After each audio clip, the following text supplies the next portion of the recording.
सुप्रभात बच्चों। हमने पढ़ा पहले कक्षा 10वीं के गद्य खंड का पाठ संख्या 14, जिसका नाम था आखिरी चट्टान। इसका हमने भाग 1 किया है। अब हम करेंगे भाग 2। आखिरी चट्टान में बताया गया है कि लेखक ये एक संस्मरण के रूप में लिखता है। वह एक यात्रा गया है। कहाँ की यात्रा? गोवा से कन्याकुमारी तक की यात्रा।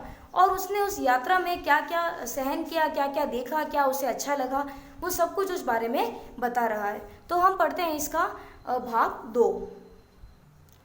रात, कैप होटल का लॉन, अंधेरे में हिंद महासागर को काटती कुछ स्याह लकीरें, एक पौधे की टहनियाँ।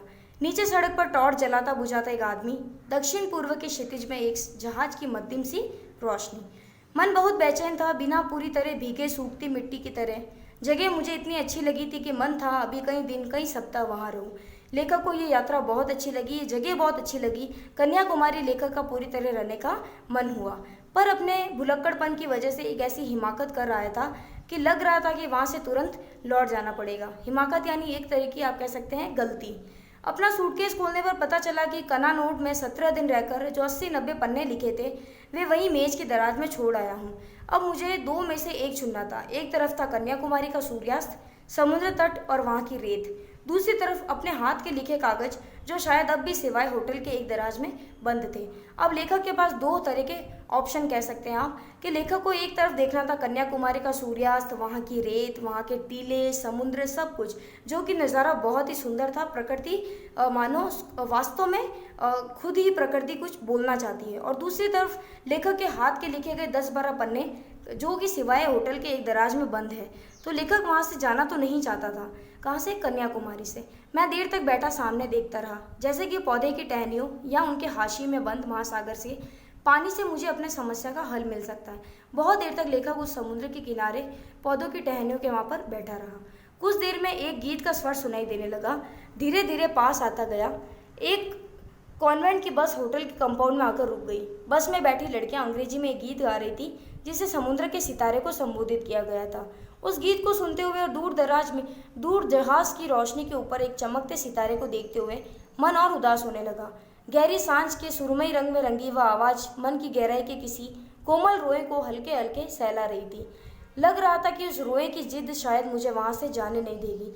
लेखक को वहाँ इतना अच्छा लग रहा था कि लेखक को लग रहा था कि प्रकृति की हर चीज़ मुझे यहाँ रुकने के लिए मजबूर कर रही है। लेकिन उससे भी जिद्दी एक और रोया था, दिमाग के किसी कोने में अटका, जो सुबह वहाँ से जाने वाली बसों का टाइम टेबल मुझे बता रहा था। अब लेखक को वहाँ अपने हाथ के लिखे गए पन्ने भी लेने जरूरी थे। तो एक जो रोया था वो उसे दिमाग की नसों में दौड़ रहा था कि सुबह वहाँ से कौन सी बस निकलेगी। गीत के स्वरों की प्रतिक्रिया के साथ टाइम टेबल के हिंद से जुड़ते जा रहे थे। पहली बस 7:15, दूसरी 8:35, तीसरी, ऐसे करके थोड़ी देर में बस लौट गई। गीत के स्वर विलीन हो गए और मन में केवल हिंदसों की चरखी चलती रही। ग्रेजुएट नवयुवक मुझे बता रहा था कि कन्याकुमारी की 8,000 आबादी में कम से कम 400-500 शिक्षित नवयुवक ऐसे हैं जो बेकार हैं। उनमें से 100 के लगभग ग्रेजुएट हैं। उनका मुख्य धंधा है नौकरियों के लिए अर्जियां देना और बैठ कर आपस में बहस करना। वो खुद वहाँ फोटो एल्बम बेचता है। दूसरे नवयुवक भी उसी तरह के छोटे मोटे काम करते हैं। हम लोग सीपियों का गूदा खाते हैं।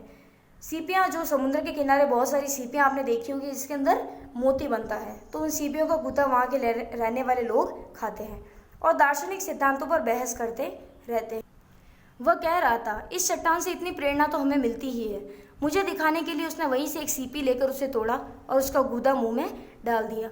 पानी और आकाश में तरह तरह के रंग झिलमिलाकर छोटे मोटे द्वीपों की तरह समुद्र में बिखरी स्याह चट्टानों की चोट से सूर्य उदित हो रहा था। घाट पर बहुत से लोग उगते सूर्य को अर्घ्य देने के लिए एकत्रित थे, यानी सूर्य भगवान को अर्घ देने के लिए एकत्रित हुए। घाट से थोड़ा हटकर गवर्नमेंट गेस्ट हाउस के बैरे सरकारी मेहमानों को सूर्योदय के समय ही कॉफ़ी पिला रहे थे। 2 स्थानीय नव युवतियाँ उन्हें अपनी टोकरियों में शंख और मालाएं दिखला रही थी।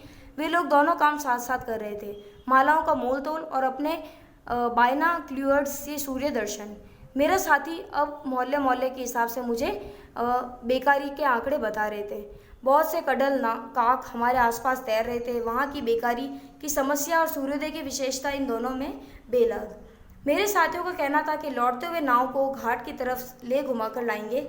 हालांकि मल्लाह उस तूफान से उधर जाने के हक में नहीं थे। बहुत कहने पर मल्लाह किसी तरह से राजी हुए और नाव को घाट की तरफ ले चले।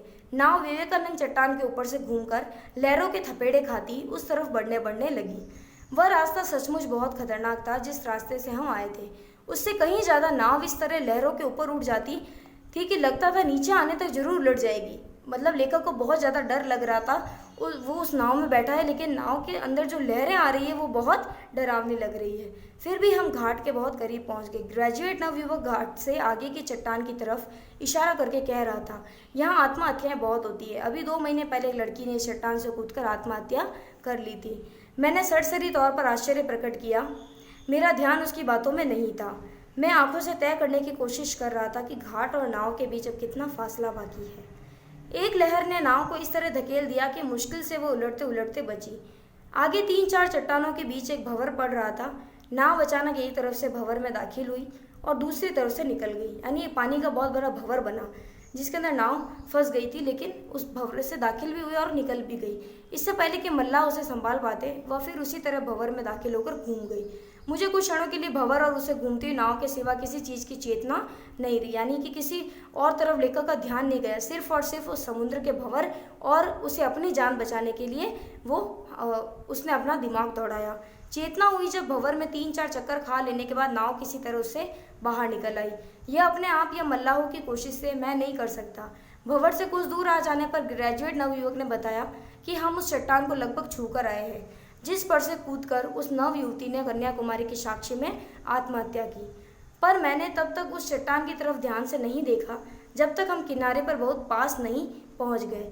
लेखक उस चट्टान को बहुत ध्यान से तब तक नहीं देख पाया कि उस चट्टान में ऐसा क्या है कि लोग यहाँ पर आत्महत्या करते हैं, जब तक उस चट्टान के पास तक नहीं पहुंचा। यह भी वहां पहुंचकर जाना था कि घाट की तरफ से आने का इरादा छोड़कर मल्लाह उसी रास्ते से नाव को वापस लाए हैं जिस रास्ते से पहले ले गए थे। कन्याकुमारी के मंदिर में पूजा की घंटियां बज रही थी। भक्तों की एक मंडली अंदर जाने से पहले मंदिर की दीवार के पास रुककर उसे प्रणाम कर रही थी। सरकारी मेहमान गेस्ट हाउस की तरफ लौट रहे थे। हमारी नाव और किनारे के बीच हल्की धूप में कई एक नावों के पाल और कडल काकों के पंख एक एक से चमक रहे थे। मैं अपनी आंखों से बीच की दूरी नाप रहा था और मन में बसों का टाइम टेबल दोहरा रहा था। तीसरी बस 9:40 पर, चौथी पता नहीं किस समय पर। उसके बाद एक शाम और वहां रुककर कन्नौर लौट गया। वहां जाकर अपने लिखे कागज मिल तो गए, पर सब चौकीदार ने उन्हें मोड़कर उनकी कॉपी बना ली थी। कागजों पर लिखाई एक ही तरफ थी, इसलिए उनके खाली हिस्सों पर उसने अपना हिसाब लिखना शुरू कर दिया। जब मैंने वो कॉपी उससे ली तो उसे शायद उससे कम निराशा नहीं हुई जितनी कन्याकुमारी पहुंचकर अपना सूटकेस खोलने पर मुझे हुई थी। यानी लेखक उस कन्याकुमारी के प्रकृति के दृश्य को खोना नहीं चाहता था, लेकिन क्या करें, उसकी मजबूरी थी। उसने अपने हाथों से लिखे जो पन्ने थे वो भी उसे वहां से लेने थे।